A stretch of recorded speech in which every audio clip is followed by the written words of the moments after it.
I, 21M, have been abandoned by my family when I was around 12. You see, my parents got separated when I was 11. It took me by surprise because it seemed all fine between them. One fine day, they both sat me down and said they were getting divorced. I thought this to be a prank because I had different notions about divorce. I heard from my friends that when their parents got divorced, there was at least a year-long fight and yelling. In my case, it was a silent divorce. They said they both liked someone else. Mom would be moving out with her new boyfriend while Dad's mistress would move into our house. They would have joint custody of me. Since both Mom and Dad would be put up 2 miles apart, I could shuffle between them weekly. I didn't know what to say. Rather, I didn't have any say in that. My family was splitting apart and all I could do was sit and sob. My parents assured me that I would be their topmost priority. They both promised all sorts of things, like getting me the latest video games, taking me on vacations, and getting me anything I wanted. I wish I could make them understand that I didn't want any of those things. I just wanted to live with them in the same house as a family. It was too tough for me to see Mom packing her stuff and leaving the house and watching Dad's mistress unloading her truck and setting my parents' bedroom as hers. Mom and Dad got separated on good terms. Stepmom had twin boys, almost of the same age as mine. They both hated me in the same way I hated them. My mom's boyfriend had a daughter from his previous wife, but she was living with her mother. I thought of spending more time at Mom's. But soon after she moved out, she got pregnant with her boyfriend's baby and it all got so weird and complicated. I felt like I was not welcome there. Mom's husband got uncomfortable to see me. They would get into PDAs in front of me and I hated it. In my, Dad's, house, I felt the same way because my stepmom and her sons hated me. So, I started living more and more with my aunt, father's sister who is also my godmother. She was 10 years older than my father. She was living alone so I occasionally showed up at hers. After a year of shuffling between the 3 houses, I permanently moved in with my aunt. It took more than 3 months for my parents to realize that I had moved in with Aunt. Mom thought I was at Dad's and Dad thought I was at Mom's. They didn't bother to check on me during this period. They both were so busy with their family that they forgot I existed. My aunt was a real savior. She made me feel loved and wanted. She would take me out for dinners and movies. I used to tag along with her for vacations. During summer, we used to visit Grandpa at his farm in the countryside. It was fun living with her. Initially, Dad used to send my monthly allowance to Aunt, but eventually, he started defaulting on that. Sometimes, Aunt used to remind them and sometimes she would let it slide. I felt bad for piling up on her so I started working for her and earned my living. She had a plant nursery. I worked there after my school. I also helped her in household chores, taking out the trash and even running groceries for her. It was fun living with her. Meanwhile, my parents forgot they have a son. They even forgot my birthdays. Only when Aunt reminded them, they would call and say they love me so much. Sometimes, I heard Aunt calling and informing them that I was sick but none of them showed up. Even on my school's graduation day, none of them showed up. It was my aunt who was there to cheer me up. When Aunt called them to school about their negligence, they would call me and apologize to me. I grew so resentful of them that I stopped answering their calls. Eventually, they stopped calling me.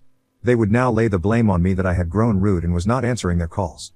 I said if you guys want to have a blame game, so be it. I'm not gonna let that affect me. I don't want you guys in my life. After school, I went to uni and moved out from Aunt's place. I still visit her every few months. I ensure to show up at her birthdays and holidays because she has also gotten attached to me in all these years. I am in my final year at uni. 3 months back, my grandpa, father's side, passed away. It was a terrible moment for both me and my aunt. We both were closest to him. Dad and my other uncles barely visited him. The irony is they all turned up for his funeral and at the lawyer's office to see his will. Unfortunately for them, Grandpa gave all his belongings to Aunt, his 150-acre farmland, the farmhouse, and $1 million cash. The remaining money he gave off to the charity. That was brutal, but if you know his side of the story it would make sense. I'll write about it another thread. Briefly understand that Grandpa was ill for a long time and he wanted to meet his sons. Despite Aunt requesting her brothers to visit Grandpa, none of them showed up. Aunt shifted with him in his final days to take care of him. I had moved out from my uni by then. After getting the possessions of the property, Aunt called me home. Her house is what I call home. She told me she would be giving me that $1 million Grandpa had left for her. The happiness I felt was beyond words, not because she gave me the money, yeah somewhat, but moreover to think that she cared for me so much. When I was living with her, I used to rant about how I wanted to start my own company, hire employees, and so on. She gave me the money and asked me to use that for my dream venture. I just hugged her and cried. If not for her, my life would have been miserable. It didn't take enough time for this news to reach to my parents. Bam, they suddenly started showering me with their unconditional love. They started calling and checking on me. I asked them to back off. I don't want you guys back in my life. Last week, Dad showed up at my dorm. Of course, he got the address from my aunt. I bet none of them remember which uni I am studying. He said he was so proud that I would be graduating this year, and after singing praises of me, he asked me why was I not visiting his home. I asked him when was the last time you called. He stood silent and then said, "Oh, you're still mad at us for the divorce. Come on, move on. We both love you. Your mother also misses you. Let me drive you home. Then we all can have dinner together." I said, "Back off, the only family I have is my aunt. You both abandoned me long before, so quit showing off your fake love. I know why you are here. That $1 million brought you here, right?" He remained silent and said he had no ulterior motive except for love. He was here to say sorry and wants me back in his life. He said he heard my graduation was nearing, hence he was here to ensure that I invited them, unlike school graduation day when I didn't call either of them. I hated having any conversation with him, so I left him midway saying I had a class. The same day I got a voicemail from Mom, and she said she was expecting an invite for my graduation day. She said she and Dad couldn't attend uni, so they both always dreamt of me going to uni, hence she was very excited that I was able to cut through it. The thing is, I don't want either of them on my big day. I told my aunt about this and she said it was up to me, but she suggested I reconcile with my parents. I don't know what to do. I also don't know if they are reconciling for money or if they are genuinely happy for me getting a uni degree. Update 1. Hello there, sorry for the late update. Life has been busy. Good news, I have graduated from uni. I landed a job as well, thank you. Well, let me start by answering some of the common questions I got in the comment. First was about my aunt. People asked me about her family and how she was able to accommodate me for so many years. I think I wrote in my initial post that my aunt is 10 years older than my dad. When I moved to her place, she was in her late 50s. She was single. Her husband died in an accident when I was tiny, maybe 1 or 2 years old. She has a daughter who had moved out in her teens for a medical school. She is a cardiologist now and is settled in UK. So Aunt has been living alone. She didn't date any men after her husband's demise. Her daughter and I tried to set her up with a few men, but she absolutely denied it. She said she loved her plants and was happy nursing them. Some of you said I was too harsh on my parents, that they have a right to get separated and remarry. You all are right. They do have the freedom to leave/choose their partner, but it is never justified to ignore your children after your new family comes into your life. My parents did the same. They neglected me for their new family.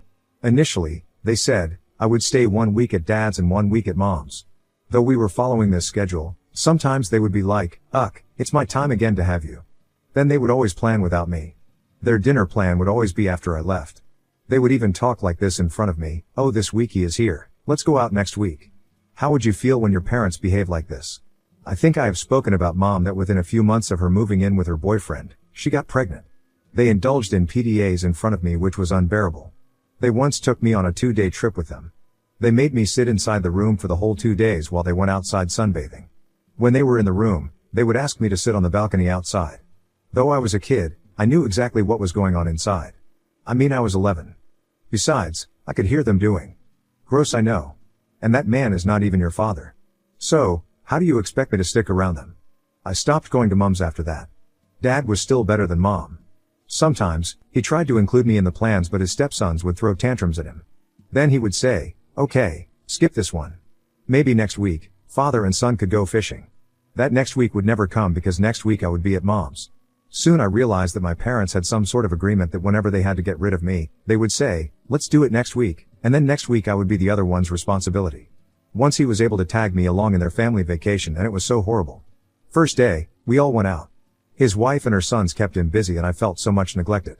Even for the family pictures, they would ask me to take theirs. I was in none of the pictures with them. There were just 4 pictures of me. In 3 of them, I was alone, and in 1 it was with Dad. I guess now I've given enough context to people who have been here telling me that I was harsh on my parents. Anyways, talking about the current situation, like I said, my parents wanted me back in their life. They said it was because they wanted to be a part of my graduation day and it was a proud moment for them. I said, I don't want you guys on my big day. Where were you guys during my high school graduation? Busy in your new family, that's right. When they persisted further, I said okay, but I didn't invite them. I thought they would again reach out to me as the graduation day approached. I even got extra hall tickets for them in case they show up uninvited, but they didn't. They forgot about it. And attended the convocation. I strictly asked her not to reveal the dates to my parents. It is almost a month now since my graduation day, but none of them called me to check for the dates. So my graduation was just an excuse for them to have me back in their life. Update 2, here's a new update. Almost 2.5 months after my graduation day, Mom called me and said my half-sister had graduated from primary school and now they have put her in a private elementary school. However, they have a shortage of funds and they want me to pitch. I was flabbergasted at her demand. When I asked why, She said she was my sister so I should fund her education. She didn't waste any time in coming to the point. She said, "We know that your aunt has given away her $1 million inheritance money to you." I sighed, "Of course you do." She continued, "Your sister needs you.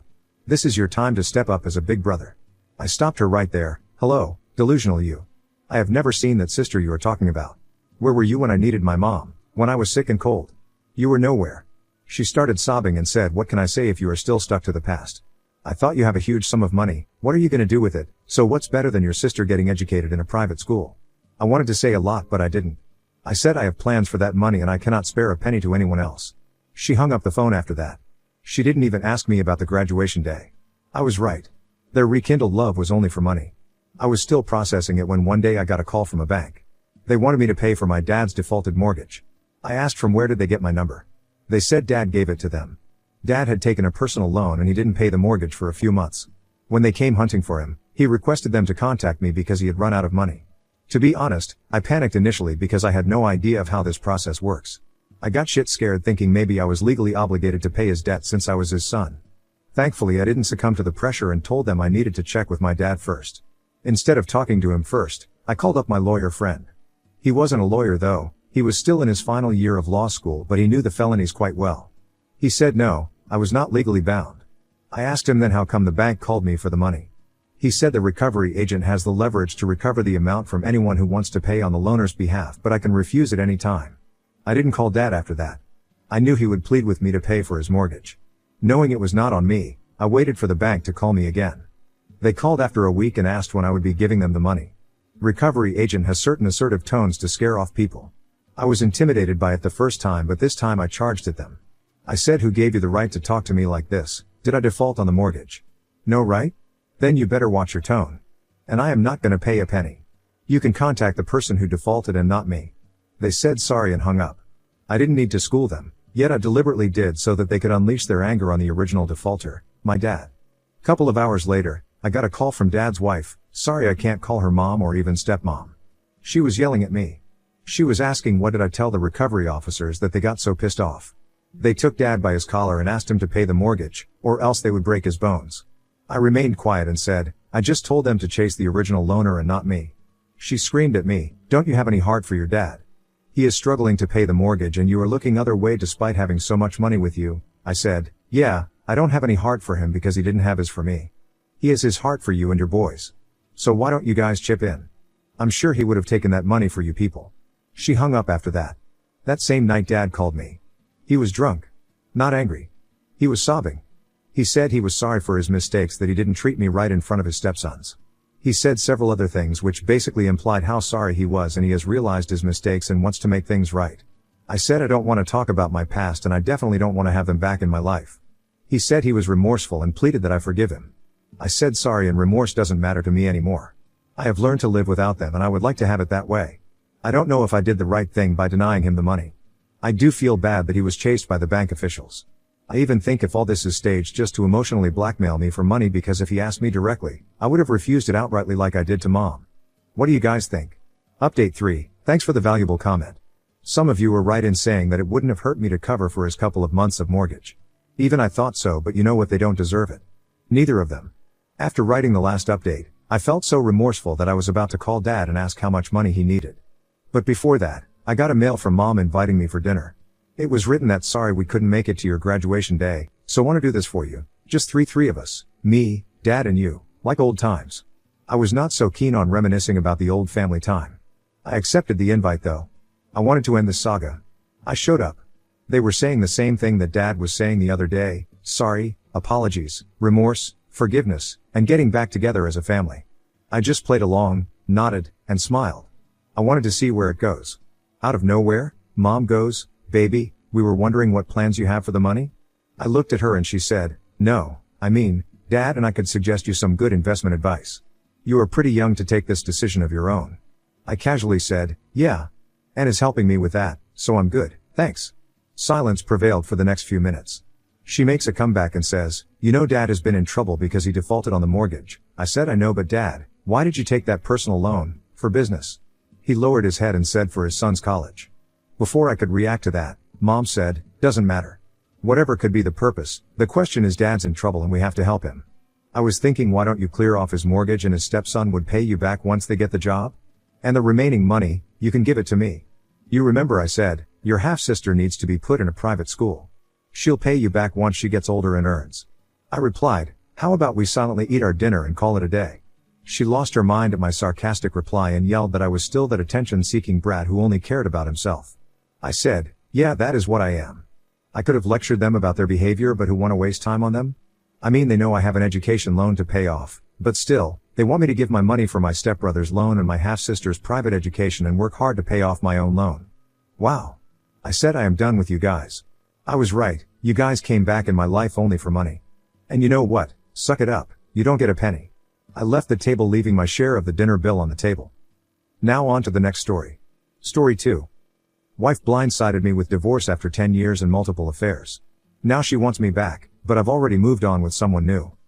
My wife, 35F, and I, 38M, were married for 10 years, with 2 elementary-aged kids. The first 7 years of the marriage were 10/10 incredible, at least from my point of view. I could not have asked for a better wife and mother. The last 3 years have been much tougher. We went to a bunch of counseling trying to get the marriage back on track but could never really get there. I planned countless dates, read and listened to everything on improving a marriage under the sun. It helped, but there was a gap between us I could never seem to close no matter how hard I tried. In the back half of last year she blindsided me with a divorce. I deeply loved her and was devastated. I tried my best to talk her out of it. She waffled a bit, but ultimately insisted on moving forward. I never got a great answer as to why she filed. I wasn't a perfect husband, to be clear.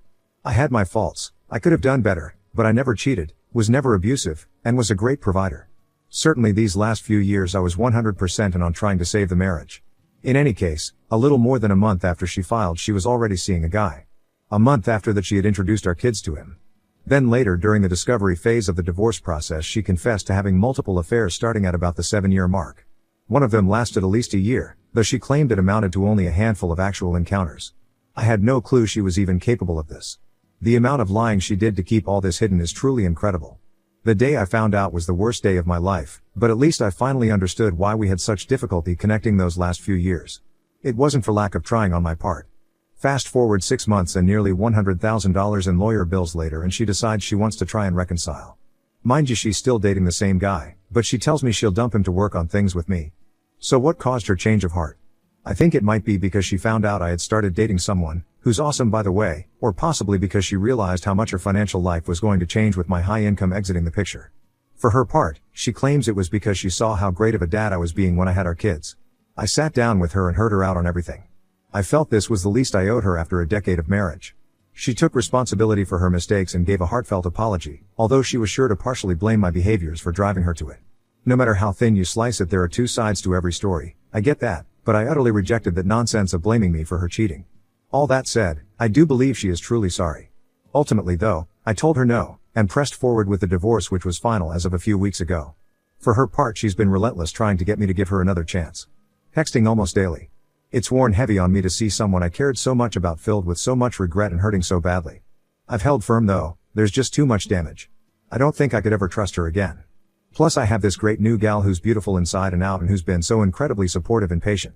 To be clear, we met well after I had been served papers. Typing this out highlights the insanity of all this for me. Who in their right mind would try and save a marriage like this? Who in their right mind would even have the guts to ask to try and fix it? I don't love her anymore, but I did love her for so long. And the kids. The co-parenting. I'll never really get away from this woman. It's hard. I guess I'm not sure why I'm posting this. Maybe just to get some validation I'm making the right call? Anyone been through something like this before? Any advice? Comments. 33 Say what? 33. She said she will dump him but only after you say yes. What part of you are not plan B is she not getting? Op. I've been tempted to tell the other guy how little she thinks of him, but then I'm afraid she'd double down on trying to get back with me. Plus he's way older than her, so I get a little satisfaction out of the fact it must be pretty gross. That's probably petty on my end. Cute Seaworthiness 366. Dude, she is selfish and delusional. Be proud of yourself that you tried the best, have dignity, did right decision and are still civil with her. Salacious_pickle. Sir, you have been through 2 of the worst experiences a person can go through. And you have come out of them still alive, upright and whole. Why revisit all that pain and heartache again? You know, if she was capable of doing it once and keeping it so well hidden, that she is capable of doing it again. And, she's not wanting to reconcile for your sake. She wants to reconcile for her own selfish reasons. Walk away. Don't look back. Look forward.